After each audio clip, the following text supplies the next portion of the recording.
सभी बालकों और बालिकाओं को मेरा प्यार भरा नमस्कार। आज हम लोग पढ़ेंगे आपेक्षिक वेग, जो कि हम पहले भी पढ़ चुके हैं।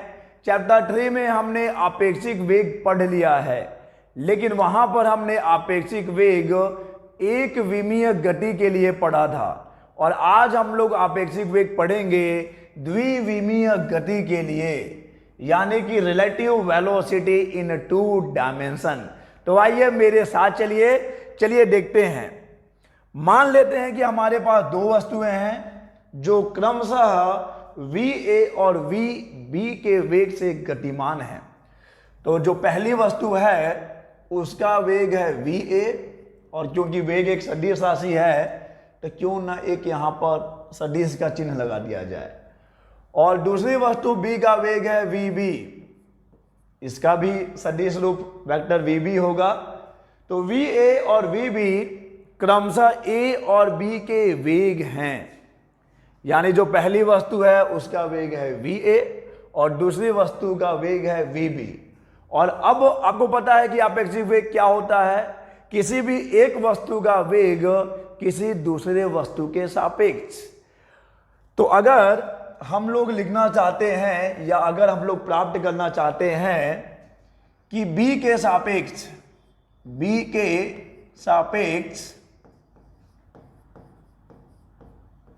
A का वेग कितना होगा, तो बच्चा याद है क्या कि कितना होगा? B के सापेक्ष A का वेग कितना होगा, इसको हम लोग लिखेंगे VAB। B के सापेक्ष A का वेग ये हो जाएगा A का वेग माइनस B का वेग। याद है बच्चा कि भूल गए? B के सापेक्ष A का वेग हो जाता है vector VAB, vector VA minus vector VB। Okay, अगर हम लोग लिखना चाहते हैं A के सापेक्ष B का वेग, तो कैसे लिखेंगे बालक या बालिका? तो ये लिखा जाएगा VBA। ओके, ये हो जाएगा A के सापेक्ष B का वेग, और ये किसका अंतर होगा? B का वेग माइनस A का वेग। ओके, तो ये है B के सापेक्ष A का वेग, vector VAB, vector VA minus vector VB। और ये है A के सापेक्ष B का वेग, वेक्टर VBA। ये लिखने का तरीका है, दर्शाने का तरीका है, vector VB minus vector VA। एक विमीय गति में कोई दिक्कत नहीं होती, क्योंकि एक विमीय गति में दोनों वस्तुएं एक ही सरल रेखा में गतिमान होती हैं। या तो वे दोनों एक दिशा में होंगी, या तो वे दोनों एक दूसरे के विपरीत दिशा में होंगी। और आपको याद होगा कि जब एक दिशा में होती हैं तो हम क्या लिख देते हैं? VAB इज इक्वल टू हो जाता है VA माइनस VB। अगर एक दिशा में है तो, अगर दोनों वस्तुएं एक दिशा में गतिमान हैं तो अंतर करते हैं, और अगर दोनों वस्तुएं विपरीत दिशा में गतिमान हैं तो आप इसको प्लस कर देते हैं। अगर दोनों वस्तुएं एक दिशा में गतिमान हैं तो आपेक्षिक वेग हो जाएगा VA माइनस VB, और अगर दोनों वस्तुएं विपरीत दिशा में गतिमान हैं तो हो जाएगा VA प्लस VB। लेकिन हम लोग बात कर रहे हैं, या आज हम लोग करने वाले हैं द्विविमीय गति की। आज हम लोग बात करने वाले हैं समतल में गति की।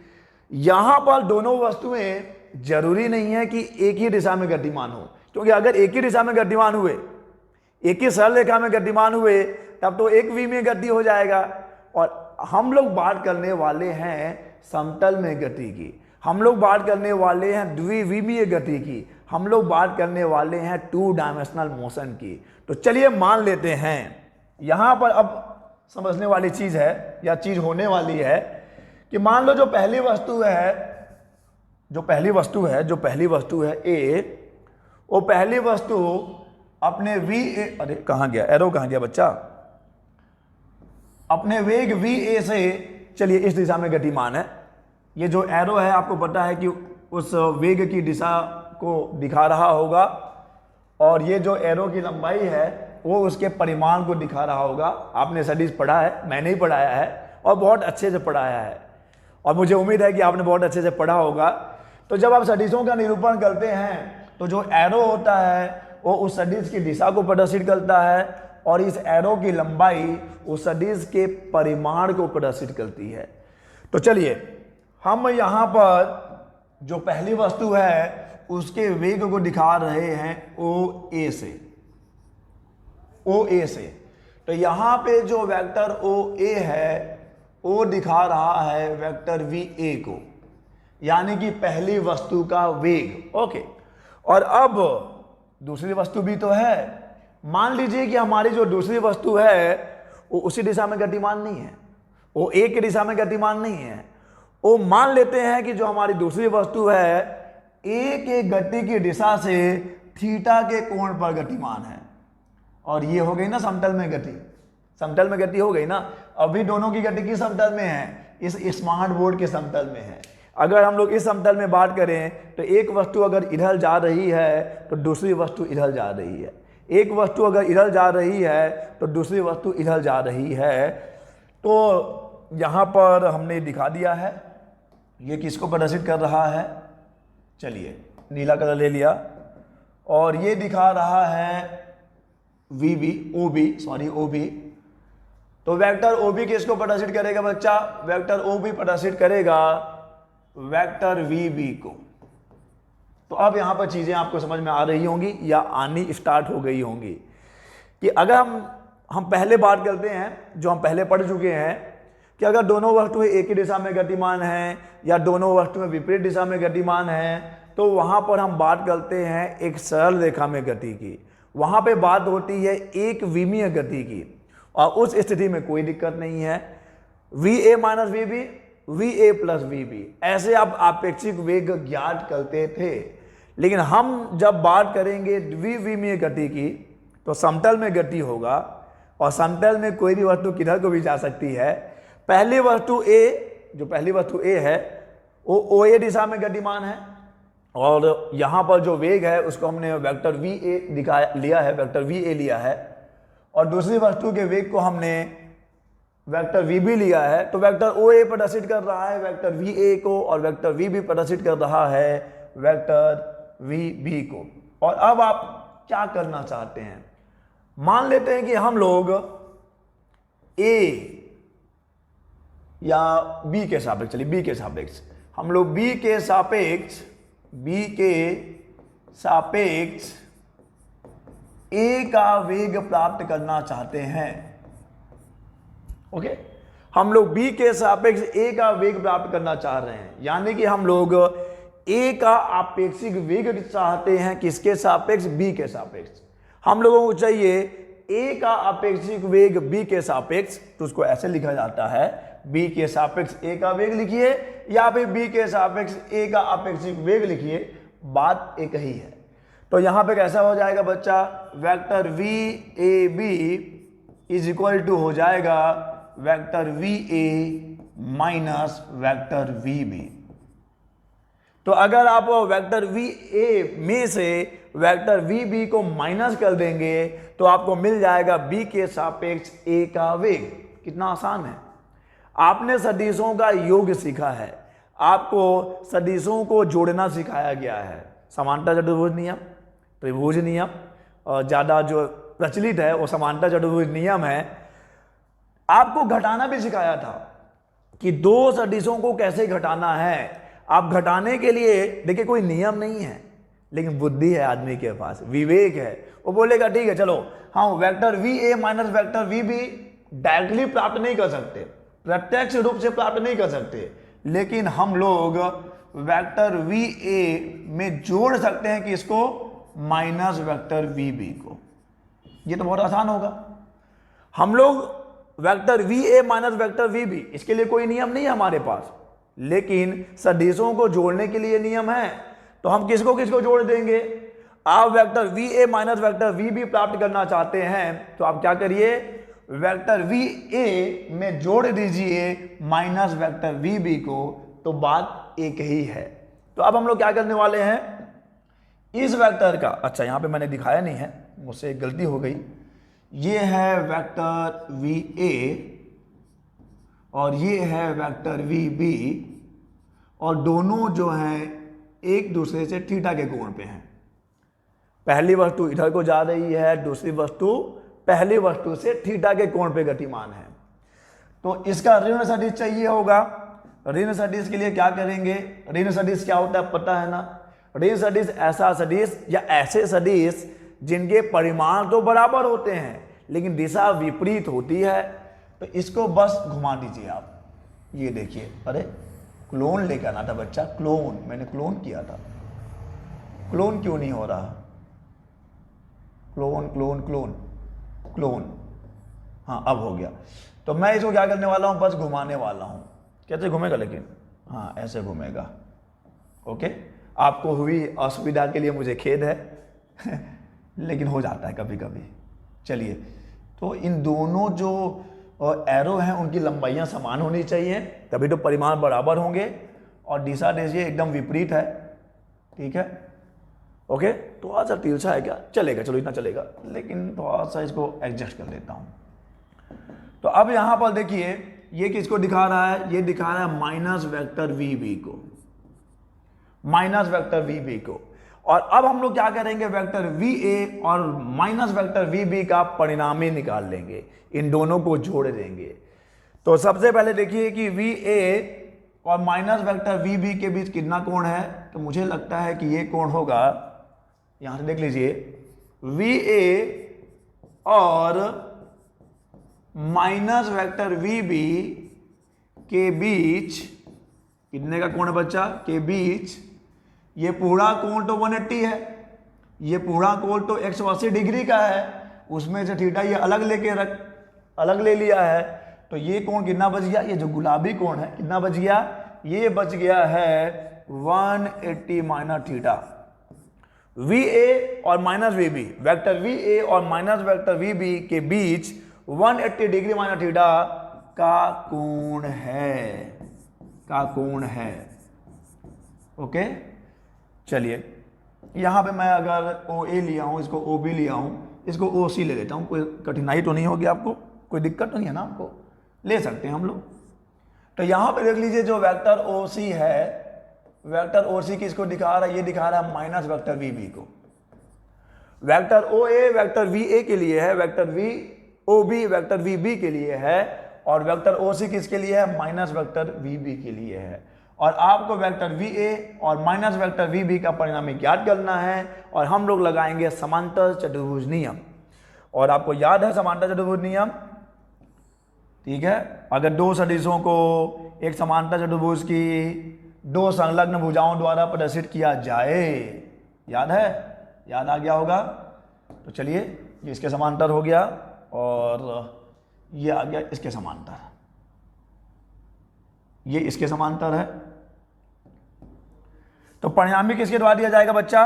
परिणामी दिया जाता है विकर्ण के द्वारा, परिणामी दिया जाता है विकर्ण के द्वारा। तो ये जो सदिश होगा, चलो इसको मैं नाम दे देता हूं ओ, क्या नाम दे दूं? ए हो गया, बी हो गया, सी हो गया, डी का नाम दे देते हैं। तो यहां पे जो वेक्टर ओ डी होगा वो किसको दिखा रहा है? वेक्टर आर को दिखा रहा है।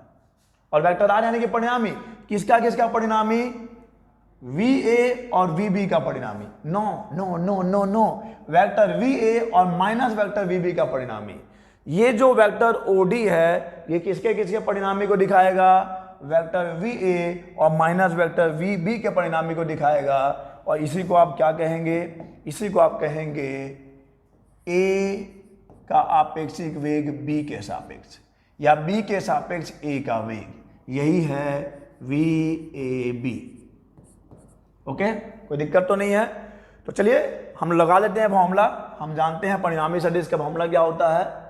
परिणामी सदिश, परिणामी सदिश का फॉर्मूला आपको पहले भी पढ़ाया जा चुका है, पहले पढ़ा ही चुके हैं। क्या होता है? R equal to under root a square plus b square plus 2ab cos theta. सही है, कोई दिक्कत तो नहीं है?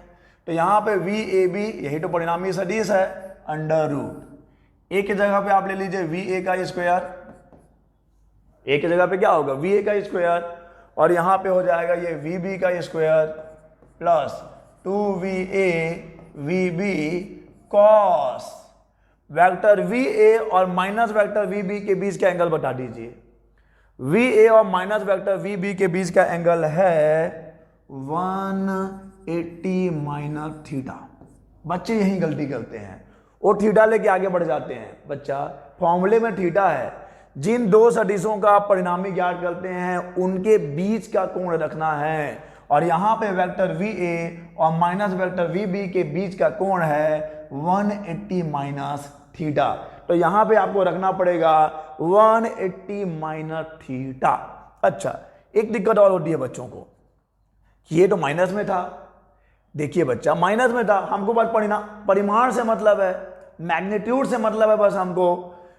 तो वी ए का जो सदिश वेक्टर वी ए है उसका परिमाण वी ए है, माइनस वेक्टर वी बी उसका परिमाण कितना होगा? वी बी होगा। भूल गए क्या? परिमाण वेक्टर ए का परिमाण भी वेक्टर ए ही होगा और माइनस वेक्टर ए का परिमाण भी ए ही होगा। परिमाण तो उतना ही है ना, तो परिमाण उतना ही रहेगा। और यहां पे कितना एंगल रखेंगे बच्चा? cos 180 माइनस थीटा। चलिए, तो v A b equal to आ गया अंडर रूट वी ए का स्क्वायर प्लस वी बी का square plus 2va v b. cos 180 minus theta कितना होता है?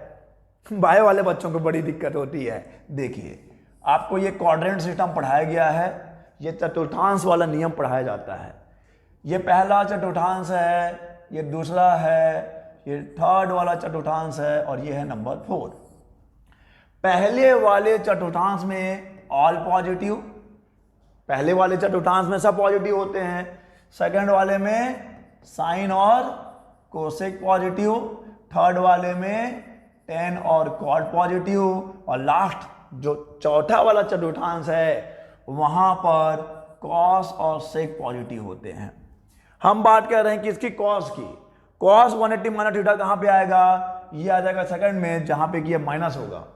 और जब आप 90 से इधर जाएं या 90 से इधर जाएं, अच्छा याद है ना, ये 0 है, ये 90 है, ये 180 है, ये 270 वाला लाइन है। तो जब आप 90 से इधर या 90 से उधर जाते हैं तो साइन कॉस में, कॉस साइन में चेंज हो जाता है, याद होगा। 270 से भी आप अगर इधर या उधर जाते हैं तो साइन कॉस में, कॉस साइन में चेंज हो जाता है, ये भी याद होगा। लेकिन अगर इस वाले लाइन से ऊपर या नीचे जाते हैं तो चेंज नहीं होता है, कॉस कॉस ही रहेगा, साइन साइन ही रहेगा। तो ये कॉस कॉस ही तो रहेगा। 180 माइनस थीटा क्या आ जाएगा? कॉस थीटा आ जाएगा। लेकिन एक चीज भूल रहे हैं आप, ये सेकंड वाला चतुर्थांश में आया है जहां पे कि कॉस क्या होता है? जहां पे कॉस माइनस होता है। तो यहां का माइनस कॉस थीटा यहां पे आके इंटू हो जाएगा ना। चलो ठीक है, अगर आपको पूरा स्टेप लिखना है तो अच्छी बात है। ये प्लस है, ये माइनस कॉस थीटा हो जाएगा और आके यहाँ पे इंटू हो जाएगा। तो v A b equal to आ गया अंडर रूट वी ए का स्क्वायर प्लस वी बी का square minus 2va v b. क्या है ये? ये है b के सापेक्ष a का वेग। b के सापेक्ष b, अच्छा मैं एक चीज लिखना भूल गया हूं, cos थीटा। बच्चे उसी का वेट करते हैं ना, गुरुजी से कब गलती हो जाए। b के सापेक्ष a का वेग है ये। तो आपने b के सापेक्ष a का जो अपेक्षिक वेग है उसका क्या ज्ञात कर लिया है? उसका आपने परिमाण ज्ञात किया है। लेकिन आपको क्या चाहिए होगा? सदिश है ना, वेग तो सदिश है, तो आपको उसका डायरेक्शन भी चाहिए होगा। तो क्यों ना हम लोग डायरेक्शन निकाल लेते हैं, क्यों ना हम डायरेक्शन निकाल लें। चलो मान लेते हैं कि जो वी ए बी है वो इस ए से अल्फा के कोण पे है। क्या है ये? वेक्टर वी ए बी क्या है? याद आ रहा है क्या है कि भूल गए? Vector V A B B के सापेक्ष ए का वेग है। तो इसका परिमाण आपने आगे ज्ञात कर लिया है, देख लीजिए। ये है बी के सापेक्ष ए के वेग का, आपेक्षिक वेग का परिमाण। और अब आपको वेग का दिशा निकालना है। तो चलिए हम मान लेते हैं कि ये जो सदिश है, ये जो वेग है, इस ए की दिशा से अल्फा कोण पे है। तो आपको क्या वो फॉर्मूला याद है बच्चा? फॉर्मूला याद है क्या? चलिए मैं याद दिला दूं आपको कि अगर एक सदिश इधर है, एक सदिश इधर है, ये वेक्टर वेक्टर ए है, ये वेक्टर बी है, और दोनों थीटा कोण पे हैं। और आप क्या लगाते हैं यहाँ पर, आप लगाते हैं समांतर चतुर्भुज नियम।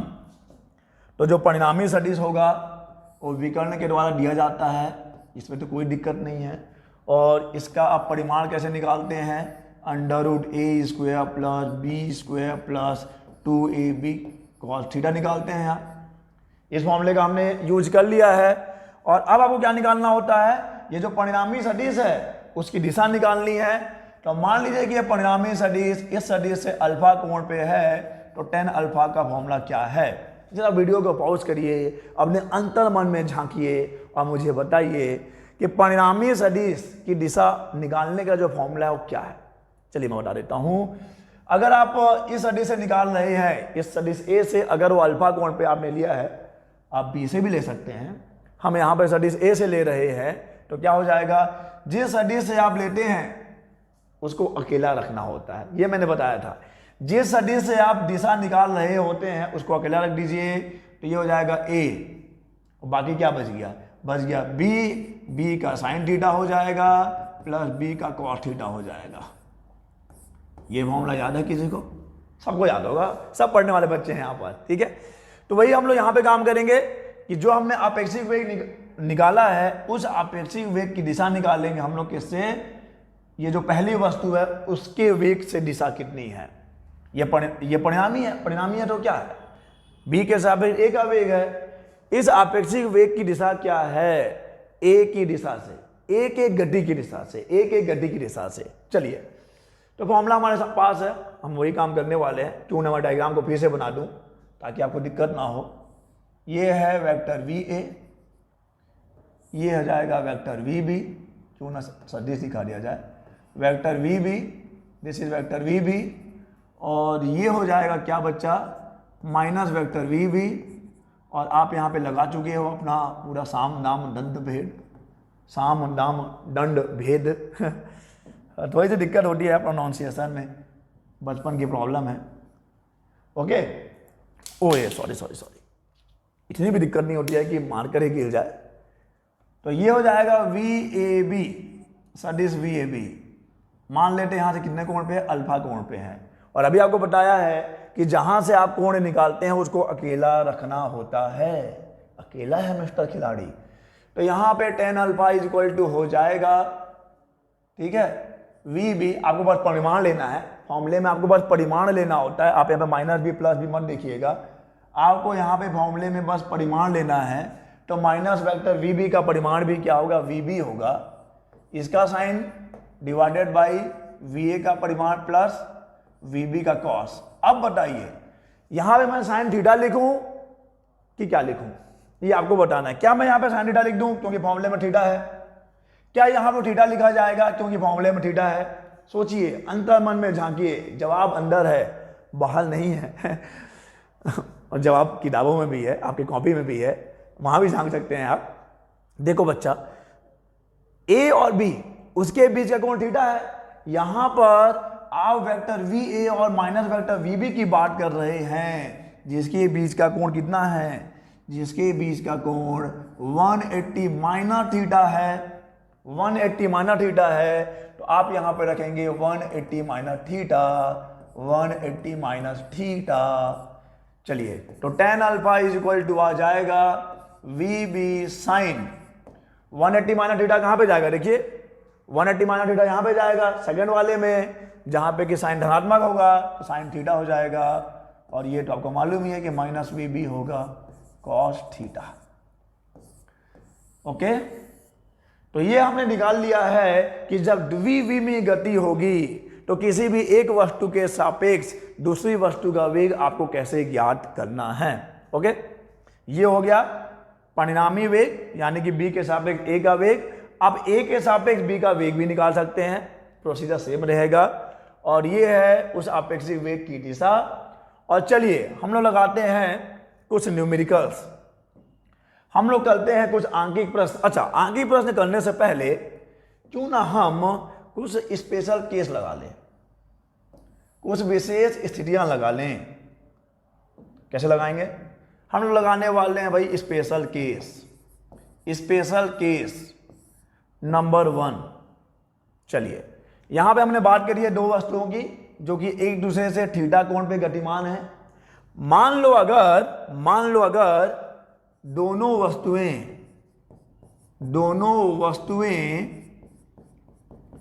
एक ही दिशा में गतिमान हो, एक ही दिशा में गतिमान हो, ठीक है। तो बताओ भाई थीटा का मान कितना हो जाएगा। अगर दोनों वस्तुएं VA और VB दोनों अगर एक ही दिशा में हो जाएं तो उनके बीच का कोण कितना होगा। क्या उनके बीच का कोण 0 डिग्री हो जाएगा। बिल्कुल हो जाएगा। अगर दोनों एक ही दिशा में हैं तो दोनों के बीच का कोण हो जाएगा 0 डिग्री। और उस कंडीशन में अगर आप VAB देखोगे तो कितना आएगा।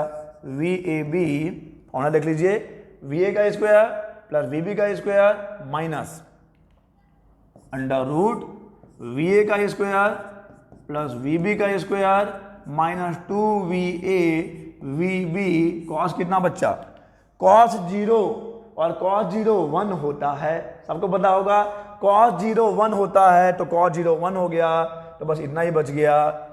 और ये किसका फॉर्मूला है, VA का स्क्वायर प्लस VB का स्क्वायर माइनस 2VA VB। ये है फॉर्मूला VA माइनस VB का whole square, A minus B का होल स्क्वायर, यानी कि बाहर आएगा VA माइनस VB। और यही तो हमने बोला है कि अगर दोनों वस्तुएं एक ही दिशा में गतिमान हो तो अपेक्षित वेग कैसे निकालेंगे, VA माइनस VB। और अब हम लोग लगाते हैं सेकेंड कंडीशन।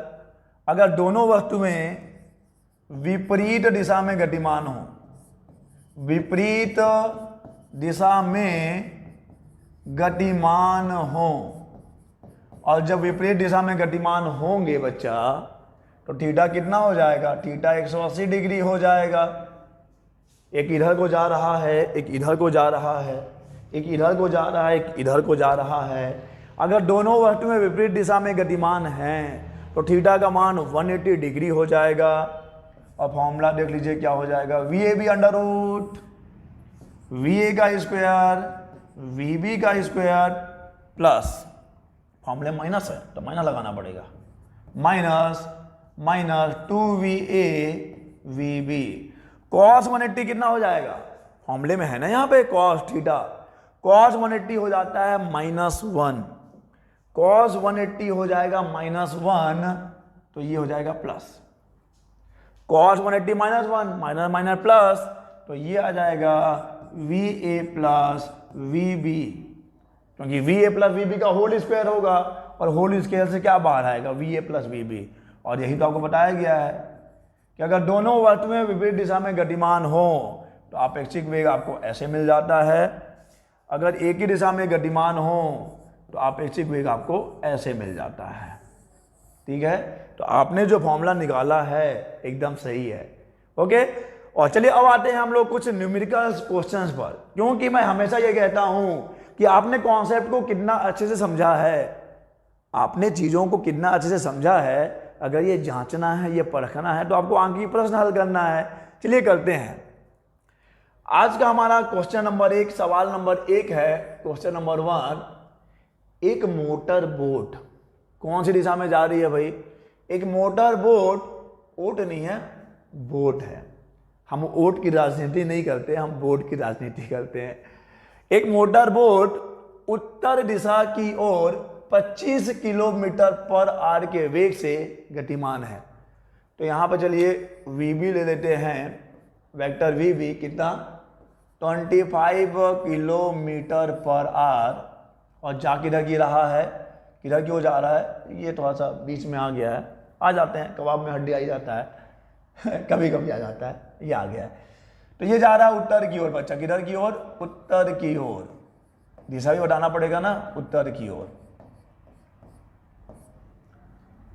उसके बाद इस क्षेत्र में जलधारा का वेग, चलिए जलधारा है तो हम लोग वाटर करंट लिख लेते हैं, water current VC 10 kilometre per hour, 10 kilometre per hour, किधर की ओर जा रहा है, जलधारा की दिशा दक्षिण से पूरब की ओर है, दक्षिण से पूरब की ओर, दक्षिण से पूर्व की ओर, दक्षिण के पूर्व की ओर कितने डिग्री पर? 60 डिग्री के कोण पर है।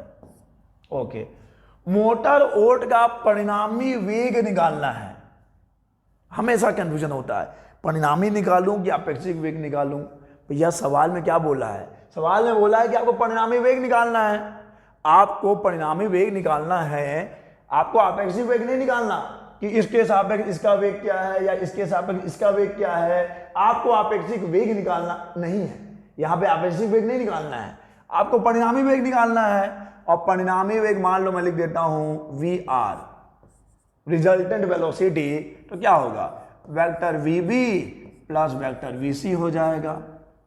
और दो सदिशों को जोड़ना बड़ी बात है क्या? नहीं।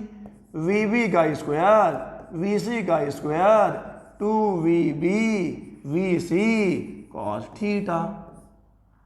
चलिए डायग्राम बनाते हैं, तब आपको चीजें अच्छे समझ में आएंगी। तो सबसे पहले तो आप काम ये करते हैं कि आप डिसाइड करते हैं कि आपका नॉर्थ किधर है, आपका साउथ किधर है।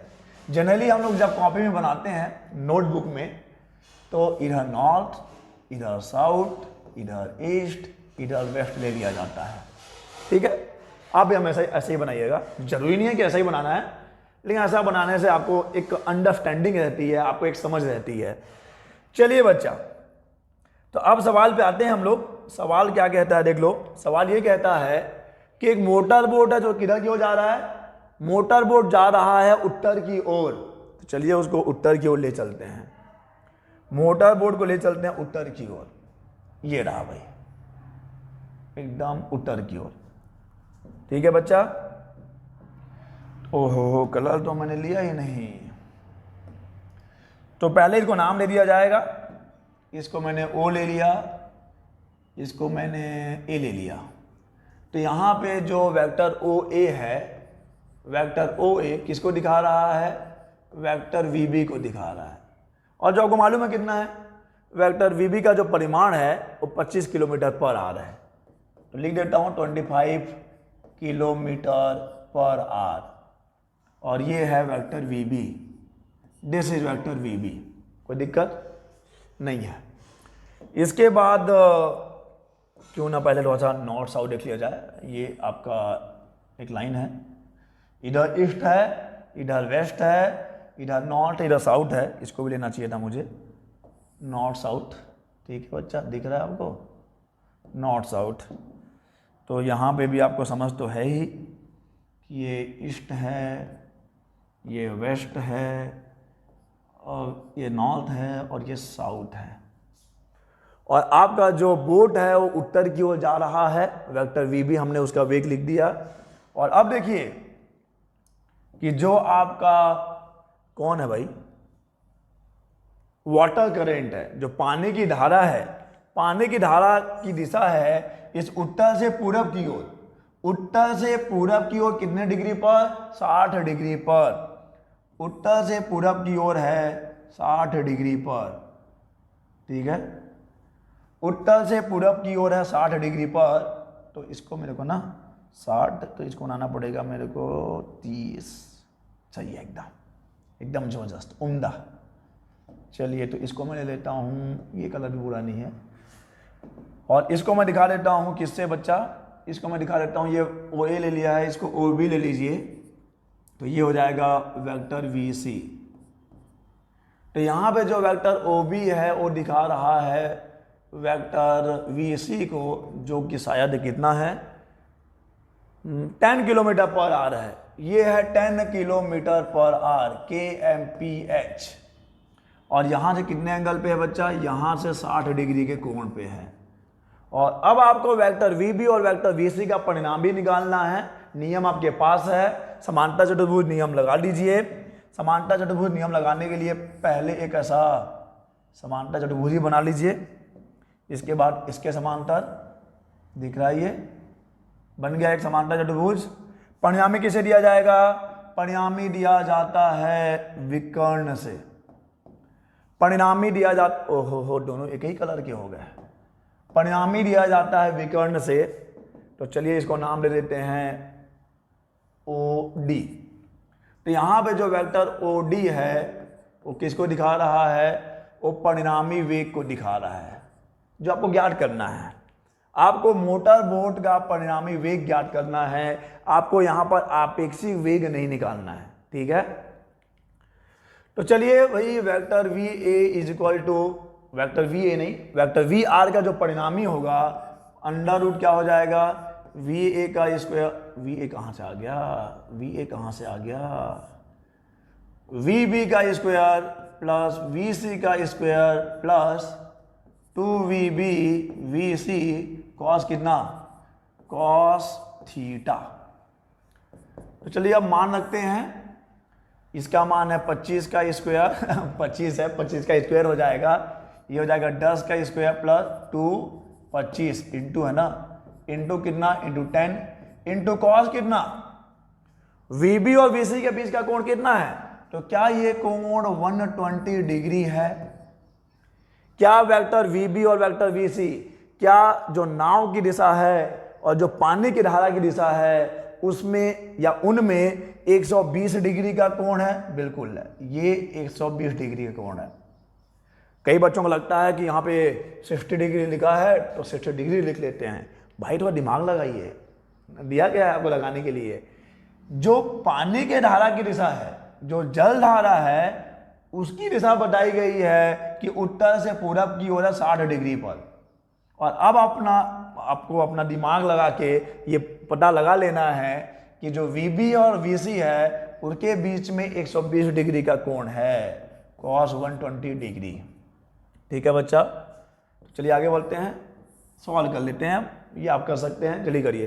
25 का स्क्वायर कितना, 625, यही होता ना, 25 का स्क्वायर 625, 10 का स्क्वायर हो जाएगा 100, 25 दूनी 50, 25 दूनी 50 तो होगा, लेकिन 10 भी तो है 500, ठीक है।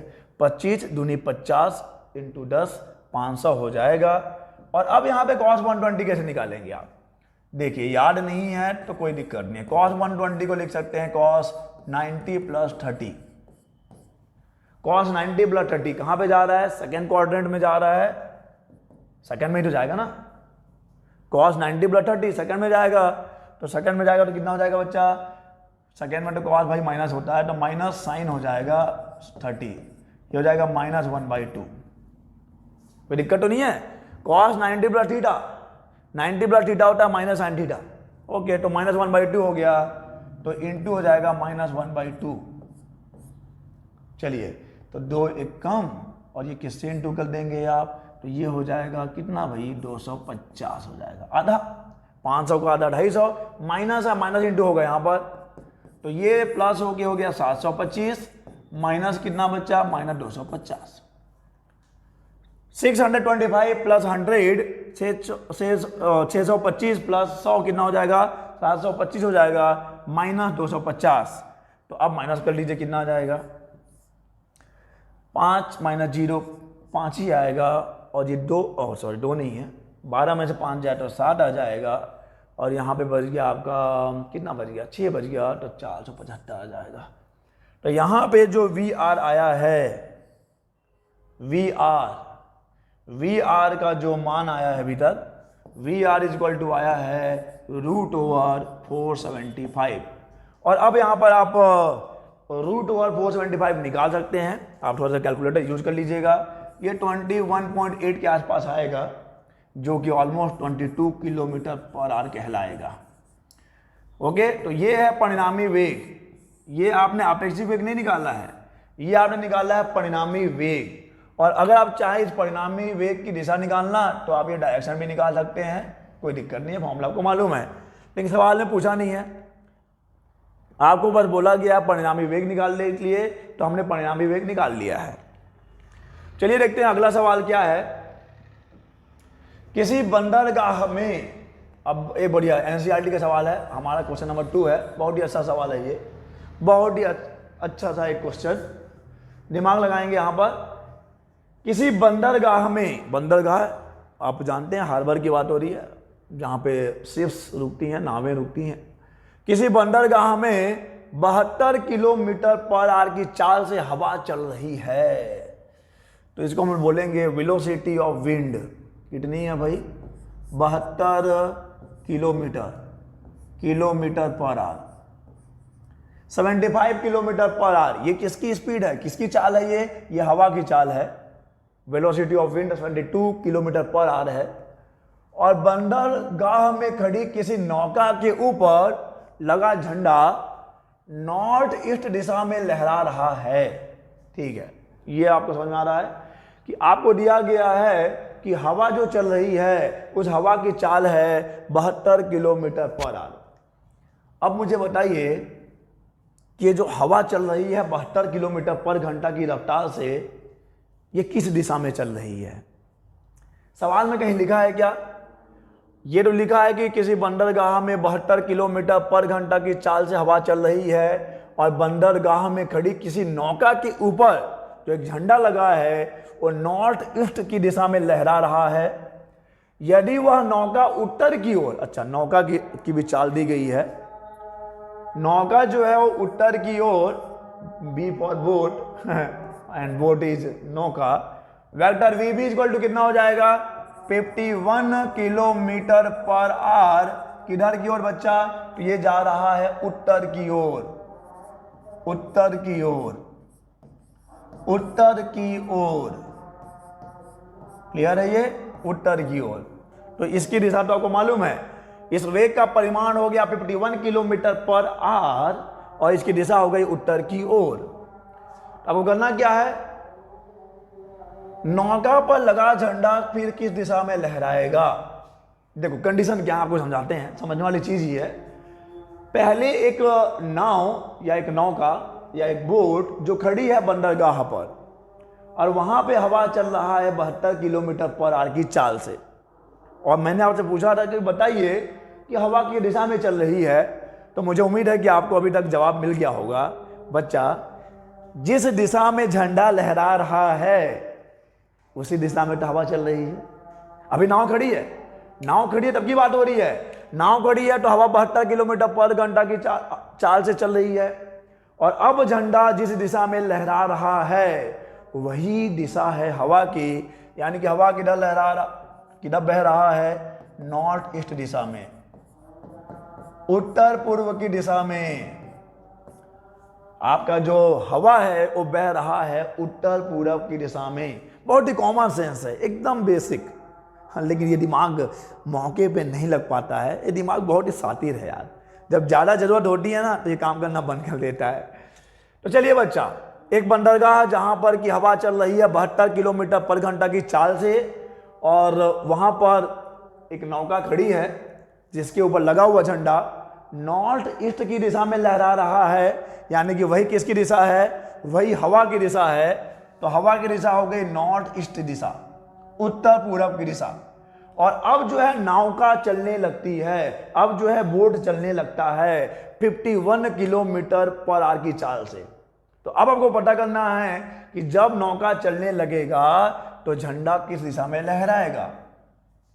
अब कई लोगों को लग रहा होगा कि नौका के चलने से क्या ही फर्क पड़ेगा। अरे बच्चा, जब नौका चलने लगेगा तब जो झंडा है किस दिशा में लहराएगा?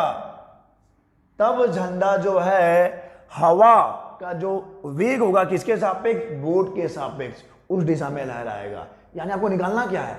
आपको निकालना है हवा यानी विंड, हवा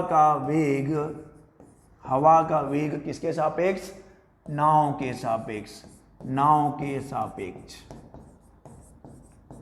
या भी ये बोल सकते हैं नाव के सापेक्ष, नाव के सापेक्ष हवा का वेग। ठीक है, क्या करना है आपको? आपको निकालना है नाव के सापेक्ष हवा का वेग। ठीक है, नाव के सापेक्ष हवा का वेग, वेक्टर VWB। लेकिन सवाल में कहीं भी नहीं बोला कि आप नाव के सापेक्ष हवा का आपेक्षिक वेग याद करिए। परिमाण नहीं चाहिए आपको, ये तो आपने अपनी बुद्धि लगाई है, ये तो आपने अपना दिमाग लगाया है। सवाल ने तो ये पूछा है ना कि भाई जब नाव चलने लगेगा तो झंडा किस दिशा में लहराएगा। तो हमको बस क्या चाहिए होगा? हमको बस चाहिए होगा कि नाव के सापेक्ष हवा का जो वेग है, नाव के सापेक्ष हवा का जो वेग है उसकी दिशा क्या है। क्योंकि नाव के सापेक्ष हवा का जो वेग होगा और उसकी जो दिशा होगी उसी दिशा में आपका झंडा लहराएगा। तो आपको मेन निकालना क्या है, आपको नाव के सापेक्ष हवा का जो वेग है उसकी दिशा चाहिए। आपको परिमाण कहीं पूछा ही नहीं है, आप अपनी श्रद्धा भक्ति से ये निकाल सकते हैं। वेक्टर वी डब्ल्यू भी आप ज्ञात कर सकते हैं, लेकिन सवाल में कहीं बोला नहीं है बच्चा, सवाल में कहीं भी नहीं बोला कि आप नाव के सापेक्ष हवा का वेग निकालिए। नहीं, ये तो हमने अपना दिमाग लगाया कि जब नाव खड़ी है तो झंडा जो है नॉर्थ ईस्ट दिशा में लहरा रहा है, हवा की दिशा वही हो जाएगी, और हवा चल रही है 72 किलोमीटर पर घंटा की चाल से। और जब नाव चलने लगता है तो सवाल ये पूछा है कि जब नाव 51 किलोमीटर पर घंटा की चाल से चलने लगेगा तब झंडा की दिशा में लहराएगा। तो हमको मालूम है कि झंडा हमेशा हवा की दिशा में ही लहराएगा, लेकिन जब नाव चलने लगेगा तब वहां पे आपको नाव के सापेक्ष हवा का आपेक्षिक वेग चाहिए होगा और उसकी दिशा चाहिए होगी। परिमाण से तो हमको मतलब ही नहीं है। तो चलिए डायग्राम में आपको समझाते हैं, आपको पता है कि नॉर्थ किधर लेना है, साउथ किधर लेना है, ईस्ट किधर लेना है, वेस्ट किधर लेना है। चलिए एक बार फिर हम उसी मुकाम पे हैं। इधर को हमने ले लिया ईस्ट, इधर को हमने ले लिया वेस्ट, इधर को हमने ले लिया नॉर्थ, और इधर को हमने ले लिया south. North east south west. और अब आपका जो पहली बात हवा की हुई है तो हम हवा की बात करेंगे। हवा जा रहा है नॉर्थ ईस्ट, ठीक है। और नॉर्थ ईस्ट किधर होगा बच्चा, नॉर्थ ईस्ट होगा एकदम 45 डिग्री पर, नॉर्थ ईस्ट होगा एकदम 45 डिग्री पर, ठीक है। तो ये है नॉर्थ ईस्ट और ये है वेक्टर वी डब्ल्यू, ठीक है। This is vector V W. यहां से कितने कोण पे है ये, यहां से 45 डिग्री का एंगल है। नॉर्थ ईस्ट किधर होता है बच्चा, नॉर्थ ईस्ट किधर होगा, दोनों के बीच में होगा ना।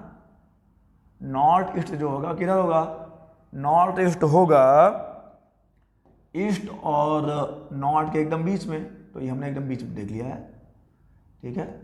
इसको भी मेरे को थोड़ा सा सही करना है, हो नहीं पा रहा। हाँ अब आएगा एकदम ऊंट पहाड़ के नीचे, ठीक है। इससे काम चला लेंगे आप। तो ये हो गया वेक्टर वी डब्ल्यू जो कि ईस्ट से या नॉर्थ से 45 डिग्री के कोण पे है, क्योंकि यही नॉर्थ ईस्ट है और आपका झंडा जो है नॉर्थ ईस्ट में ही लहरा रहा है। और किस वेग से लहरा रहा है वो आपको पता है। और अब देखिए नाव किधर की ओर चलने लगती है, नाव चलने लगती है नॉर्थ की ओर, नाव चलने लगती है नॉर्थ की ओर। इसको मैं ये कलर ले लेता हूं और इसको हमने दिखाया है किससे, वेक्टर वी बी से। और अब जब नाव चलने लगेगा तो झंडा किधर लहराएगा, झंडा उसी दिशा में लहराएगा जिस दिशा में हवा का आपेक्षिक वेग होगा नाव के सापेक्ष। तो अब देख लेते हैं भाई, हवा के सापेक्ष नाव के सापेक्ष हवा का वेग क्या होगा, नाव के सापेक्ष हवा का वेग होगा V W B, vector V W B. कैसे निकालेंगे आप निकालेंगे, हम लोग निकाल रहे हैं नाव के सापेक्ष हवा का वेग। क्या हो जाएगा ये हो जाएगा V W minus vector we B, ये होगा ना, vector V W minus vector we B. और कैसे करेंगे ये कमाल, आप करेंगे ये कमाल ऐसे, प्लस करेंगे, किससे प्लस करेंगे, माइनस वेक्टर वी बी से करेंगे। यही तो ट्रिक है ना जी। अगर आपको माइनस करना है तो आप ऐड कर दीजिए, इसका ऋण सदिश ले लीजिए, तो इसका ऋण सदिश किधर आएगा, इसका ऋण सदिश आ जाएगा इधर की ओर। परिमाण उठना ही रहेगा, बस दिशा विपरीत हो जाएगी। तो ये किसको दिखा रहा है, ये दिखा रहा है माइनस वेक्टर वी बी को। और अब आपको क्या चाहिए, वेक्टर वी डब्ल्यू और माइनस वेक्टर वी बी का परिमाण चाहिए, परिणामी चाहिए। वेक्टर वी डब्ल्यू और माइनस वेक्टर वी बी का आपको परिणाम चाहिए, परिणामी सदिश चाहिए। कैसे निकालेंगे आप, इसके लिए हम लोग लगाएंगे समांतर चतुर्भुज नियम। चलिए मैं लगा रहा हूं यहां पे समांतर चतुर्भुज नियम, ठीक है। चलिए एकदम समांतर चतुर्भुज बन गया है। तो परिणामी किसे देखते हैं बच्चा, परिणामी दिया जाता है किससे, परिणामी दिया जाता है विकर्ण से। तो ये जो एक समांतर चतुर्भुज का निर्माण आपने किया है उसका विकर्ण इधर की ओर होगा। और अब क्योंकि सवाल में कहीं भी नहीं बोला कि आप उस नाव के सापेक्ष हवा का वेग निकालिए, आपको आपेक्षिक वेग नहीं निकालना है, आपको बस पता करना है कि झंडा किधर लहराएगा। और आपको मालूम है कि झंडा तो उसी दिशा में लहराएगा जिस दिशा में हवा बह रही होगी नाव के सापेक्ष। तो आपको केवल और केवल नाव के सापेक्ष हवा का जो आपेक्षिक वेग है उसकी दिशा निकालनी है। तो ये किसको दिखा रहा है? ये दिखा रहा है VWB को। और इसकी दिशा कैसे निकालेंगे आप? चलिए हम मान लेते हैं कि हम दिशा निकाल रहे हैं यहां से, इस वाले सदिश से। मान लीजिए कि अल्फा कोण पे है ये, हमको नहीं मालूम वो किस कोण पे है, हमको वही तो निकालना है कि किस कोण पे है। हम मान लेते हैं कि झंडा जो है नॉर्थ ईस्ट से यानी हवा की दिशा से अब नाव के चलने के बाद कितने कोण पे? अल्फा कोण पे लहरा रहा है।